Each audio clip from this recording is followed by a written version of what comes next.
How to activate Capital One Bank credit card online. The very first thing you want to do is to head over to any of the web browser. Once you are in here, in the search bar, search for activate.capitalone.com. It will land you on this official page of Capital One Bank. Scroll all the way down and you'll get to see this interface. Over here it says activate your card so you can use it. The very first thing you want to do is to enter your 16-digit card number.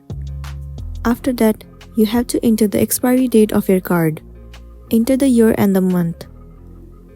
After that, simply enter your date of birth. Once you have entered all of your details, click on Confirm Card Details.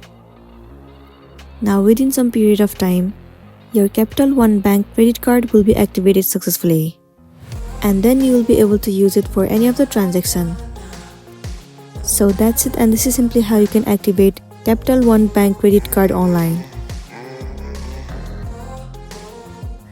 I really hope this video is going to be helpful for you. If it does, please make sure to like and subscribe to our channel. And if you have any queries, you can drop it down in the comment section below. Thank you for watching it till the end.